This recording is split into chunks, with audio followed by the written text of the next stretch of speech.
ಇದು ಕಾಂಗ್ರೆಸ್ ಬಂದ ತಕ್ಷಣ ಬರ ಬರುತ್ತೆ ಅಂತ. ಕಾಂಗ್ರೆಸ್ ಪಾರ್ಟಿ ರೂಲಿಂಗ್ ಬಂದ ತಕ್ಷಣನೇ ಬರಗಾಲ ಬರುತ್ತೆ. ಎಸ್.ಎಂ. ಕೃಷ್ಣ ಕಾಲದಲ್ಲಿ ತುಂಬಾ ದೊಡ್ಡ ಬರ ಬಂದಿತ್ತು, ಸಿದ್ದರಾಮಯ್ಯನ ಕಾಲದಲ್ಲಿ ಹಿಂದೆನೂ ಬರ ಬಂದಿತ್ತು ಅಂತ ಒಂದು ಟಾಕ್ ಇದೆ. ಸಿಪ್ಪಪ್ಪ ನಮ್ಮ ಬಿಜೆಪಿ JDS ಈ ತರ ಹೇಳ್ತಾರೆ. ಅದರಲ್ಲಿ ಯಾವುದೇ ಹುರುಳಿಲ್ಲ. ನಾನು ಅದೇ ನೋಡ್ತಾ ಇದೆ, ಚಾರ್ಟ್ GPT ನೋಡ್ತಾ ಇದೆ ಯಾವ ಮುಖ್ಯಮಂತ್ರಿಗಳ ಸಂದರ್ಭದಲ್ಲಿ ಬರ ಬಂದಿದೆ ಅಂತ. ಎಲ್ಲ ಮುಖ್ಯಮಂತ್ರಿಗಳ ಸಂದರ್ಭದಲ್ಲೂ ಬರ ಬಂದಿದೆ. ಎಲ್ಲ ಮುಖ್ಯಮಂತ್ರಿಗಳ ಸಂದರ್ಭದಲ್ಲೂ ಪರಿಹಾರ ಘೋಷಣೆ ಮಾಡಿದ್ದಾರೆ. ಆಮೇಲೆ ಇಷ್ಟು ತಾಲೂಕುಗಳು ಬರಪೀಡಿತ ಪ್ರದೇಶ ಅಂತ ಘೋಷಣೆ ಮಾಡಿದ್ದಾರೆ. ಸುಮ್ಮನೆ ಯಥಾರ್ಥವಾಗಿ ಅದನ್ನು ಪ್ರಶ್ನೆ ಮಾಡಿದೆ, ಏನು ಪ್ರಸ್ತಾಪ ಮಾಡಿದೆ. ಈ ಬರ ಬರುತ್ತೆ ಅಂತ ಹವಾಮಾನ ಇಲಾಖೆ ಹೇಳಿದೆ, ಮುನ್ಸೂಚನೆ ಸಿಕ್ಕಿದೆ. ಬರ ಕಣ್ಣಿಗೆ ಕಾಣ್ತಾ ಇದೆ, ಜಲಾಶಯಗಳು ನೀರಿಲ್ಲ, ಮಳೆ ನಿರೀಕ್ಷಿತ ಮಟ್ಟದಲ್ಲಿ ಬರ್ತಾ ಇಲ್ಲ, ಎಲ್ಲಿನೋ ಬರುತ್ತಂತೆ, 2 ತಿಂಗಳಾದಮೇಲೆ ಮಳೆ ಬರೋದೇ ಇಲ್ಲ, ಈ ಥರ ಬರ್ತದೆ ಅಂತ ಸುದ್ದಿ ಇದೆ ಸರ್. ಬರ ಅಂದ ತಕ್ಷಣ ತುಂಬ ಸಂತ್ರಸ್ತರು ಯಾರು ಗೊತ್ತಾ ಸರ್? ಜಾನುವಾರುಗಳು, ಹೌದು ಸರ್, ಕಾಡು ಪ್ರಾಣಿಗಳು, ಮತ್ತೆ ಹಕ್ಕಿ ಪಕ್ಷಿಗಳು, ಮತ್ತೆ ಜಾನುವಾರುಗಳಷ್ಟೇ ನಿಕೃಷ್ಟರಾದ ಬಡ ಜನ ಮತ್ತೆ ಕೂಲಿ ಕಾರ್ಮಿಕರು. ಬಿಸ್ನೆಸ್ ಮ್ಯಾನ್ಗಳಿಗೆ ಬರ ಬಂದ್ರೆ ಏನೂ ಆಗಲ್ಲ ಸರ್.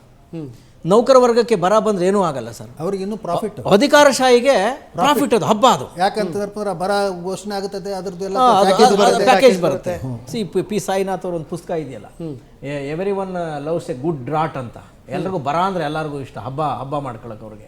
ಆದ್ರೆ ಸರ್ ಒಳ್ಳೆ ಪ್ರಾಣಿಗಳು ಸರ್, ಒಳ್ಳೆ ಪುಸ್ತಕ ಅದು. ಈ ಪ್ರಾಣಿಗಳಿಗೆ, ಜಾನುವಾರುಗಳಿಗೆ, ಹಕ್ಕಿ ಪಕ್ಷಿಗಳಿಗೆ ಮತ್ತು ಈ ಬಡವರಿಗೆ, ತೀರಾ ಬಡವರಿಗೆ, ಅವ್ರಿಗೆ ಭಾಳ ದೊಡ್ಡ ಹೊಡೆತ ಬೀಳುತ್ತೆ. ಸಣ್ಣ ರೈತರುಗಳಿಗೆ ಒಂದು ಸತಿ ಮಳೆ ಬಂದು, ಈಗೇನೋ ಬಿತ್ತನೆ ಬೀಜ ಗೊಬ್ಬರ ಎಲ್ಲ ಹಾಕಿರ್ತಾರೆ, ಒಂದೇ ಸತಿ ಮಳೆ ನಿಂತೋಯ್ತು ಅಂತಂದರೆ ಮುಗೀತು, ಮೈ ಮೇಲೆ ತುಂಬ ಸಾಲ ಆಗುತ್ತೆ. ಇದಕ್ಕೆ ಏನು ಮಾಡಿದರು ಸರ್, ಹಿಂದೆ ಸಾಲ ಮನ್ನಾ ಅಂತ ಕಾನ್ಸೆಪ್ಟ್ ಬಂದಿದ್ದೇ ಅಲ್ವಾ, ಅದಕ್ಕಲ್ವ ಸರ್. ಈಗ ಬೆಳೆ ಬರ್ಬಾದಾಗೋದ್ರೆ, ಮಳೆ ಬರದೇ ಇದ್ದರೆ ಸಾಲ ಮನ್ನಾ, ರೈತರ ಸಣ್ಣ ಪುಟ್ಟ ಸಾಲ ಮನ್ನಾ ಮಾಡಬೇಕು ಅಂತ ಒಂದು ಕಾನ್ಸೆಪ್ಟು ಬಂತು. ಕುಮಾರಸ್ವಾಮಿಯವ್ರ ಕಾಲದಲ್ಲಿ 1 ಲಕ್ಷ ರೂಪಾಯಿ ಸಾಲ ಮನ್ನಾ ಮಾಡಿದ್ರು.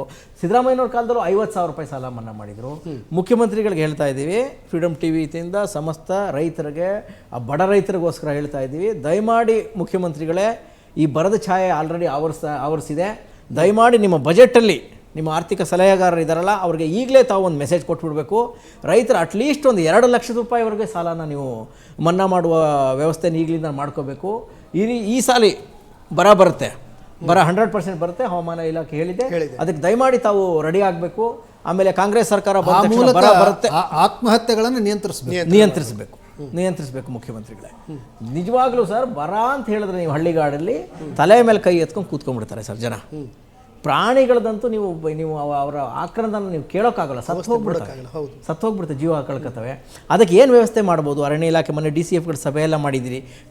ಏನೋ ನೀರಲ್ಲಿ ಕಾಡುಗಳಲ್ಲಿ ನೀರಿನ ವ್ಯವಸ್ಥೆ ಮಾಡ್ಲಿಕ್ಕೂ ಸಹಿತ ಅಲ್ಲಿ ಅವಕಾಶ ಇಲ್ಲ, ಆಗೋದಿಲ್ಲ. ಅದಕ್ಕೇನಪ್ಪ ಸರ್ಟಿಫಿಕೇಟ್ ಬೇಕು ಅಂತ ಕಾಡಿಸ್ತಾರೆ. ಅದಕ್ಕೆ ಮುಖ್ಯಮಂತ್ರಿಗಳೇ ಪ್ರತ್ಯೇಕವಾಗಿ ತಾವೊಂದು ಸಭೆ ನಡೆಸಿ ಒಂದು ವ್ಯವಸ್ಥೆ ಮಾಡ್ಕೋಬೇಕು. ಇಲ್ಲದೇ ಇದ್ದರೆ ಈ ಬರ ನಮ್ಮ ಜನರನ್ನೇ ಇನ್ನಷ್ಟು ಕಂಗಾಲಾಗಿ ಮಾಡ್ತದೆ ಮುಖ್ಯಮಂತ್ರಿಗಳೇ.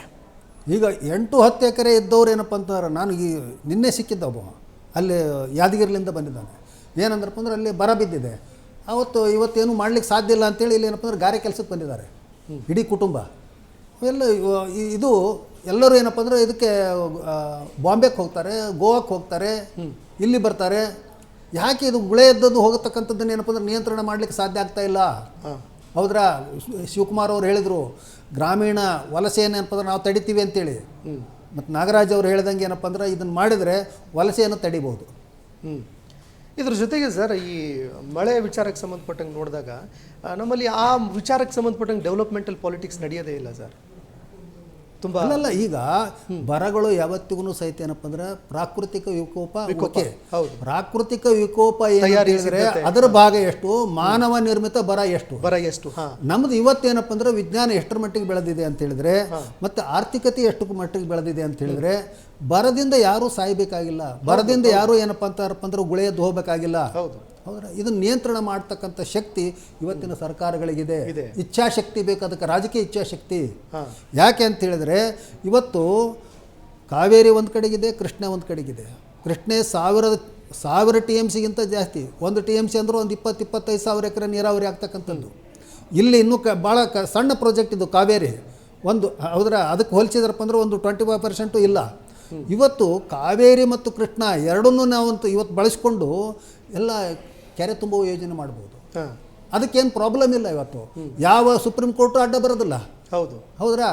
ಈ ನೀವು ರೆಡಿಯಾಗಿ ಕೂತ್ಕೋಬೇಕು. ಈಗ ಮಳೆ ಬರೋದಿಲ್ಲ ಅಂತೇಳಿ ಇವತ್ತಲ್ಲ ಗೊತ್ತಾಗೋದು. ಹೌದ್ರಾ, ಒಂದು 5-6 ತಿಂಗಳಿಂದನೇ ಗೊತ್ತಾಗುತ್ತೆ. ಅವ್ರು ಯಾರು ಇದನ್ನೆಲ್ಲ ಏನಪ್ಪ ಅಂದ್ರೆ ಫೋರ್ಕಾಸ್ಟ್ ಮಾಡ್ತಿರ್ತಾರ, ಅವ್ರು ರಿಪೋರ್ಟ್ ಕೊಟ್ಟಿರ್ತಾರೆ ಹವಾಮಾನ ಇಲಾಖೆ. ಹೌದ್ರಾ, ಹವಾಮಾನ ಇಲಾಖೆ. ಇನ್ನೊಂದು ಇವತ್ತೇನಪ್ಪ ಅಂದ್ರೆ ನೀವು ರೆಡಿ ಮಾಡ್ಕೊಂಡ್ಬಿಡ್ಬೇಕು.